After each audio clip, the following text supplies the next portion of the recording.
4월 6일 세계보건기구의 발표에 의하면 지난 1980년 1억 800만 명이었던 성인 당뇨병 환자 수가 2014년 4억 2200만 명으로 급증했습니다. 향후 20년 이내에 환자 수는 지금의 2배로 증가할 것으로 예상되고 있고, 지난 2012년 당뇨로 사망한 사람은 370만 명에 이르는 것으로 집계됐습니다. 당뇨병은 췌장에서 분비되는 인슐린이라는 호르몬이 부족하거나 우리 몸에서 제대로 작용하지 못해 혈액 내의 혈당이 에너지로 이용되지 못하고 혈액 속에서 쌓이는 질병입니다.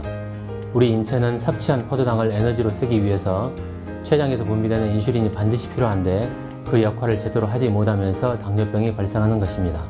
당뇨병의 주요 증상은 크게 다음, 다뇨, 다식 등 3다 증상입니다. 인슐린의 기능이 저하되면서 많은 포도당 배출을 위해 소변을 자주 보게 되고, 이때 빠져나가는 포도당과 수분을 보충하기 위해 허기와 갈증이 일어나게 되는 것입니다. 당뇨병 발병의 원인은 크게 유전적인 요인과 환경적인 요인으로 나눌 수 있습니다. 부모가 모두 당뇨병이 있는 경우에 그 자녀가 당뇨병에 걸릴 확률은 약 30% 정도이며, 부모 중 한 명이 당뇨병일 경우에도 약 15% 정도가 당뇨병에 걸릴 가능성이 있습니다. 따라서 가족 중 당뇨병 환자가 있다면 당뇨병 발병에 더욱 신경을 기울여야 하며 정기적인 검사를 받는 것이 좋습니다. 유전적인 요인 이외에도 당뇨병을 일으키는 원인으로 비만, 음주, 흡연, 스트레스 등의 환경적인 요인이 있습니다. 혈당 수치가 126 이상인 경우 당뇨병으로 진단합니다. 당뇨병 진단을 받게 되면 혈당 검사 외에 단백뇨 검사, 신장 기능 검사, 콜레스테롤, 당화 혈색소 검사, 심전도와 동맥경화 검사, 혈압 측정 등을 통해 합병증 여부를 확인해야 합니다. 당뇨병 환자가 가장 조심해야 하는 것은 합병증입니다.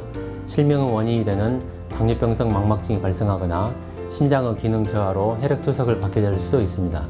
당뇨발이라고 하는 당뇨병성 족부질환, 손발의 저림 증상과 통증이 지속되는 신경병증, 그 외 심혈관질환, 뇌혈관질환의 위험도 높아집니다. 정상 혈당을 유지하기 위해 자신에게 맞는 식생활 개선과 체중 조절은 필수적입니다. 비만은 당뇨병의 가장 큰 환경적인 요인으로 규칙적인 운동을 실시하고 식생활을 개선해 적정한 체중을 유지하는 것이 중요합니다. 식이요법과 운동요법만으로 조절이 불가능할 경우 약물 치료를 해야 합니다.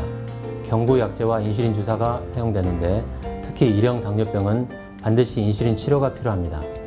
당뇨병은 발병하고 5년 정도는 뚜렷한 자각 증상이 없는 경우가 대부분이므로 당뇨병 진단 후에는 이미 합병증도 함께 시작됐을 가능성이 높습니다.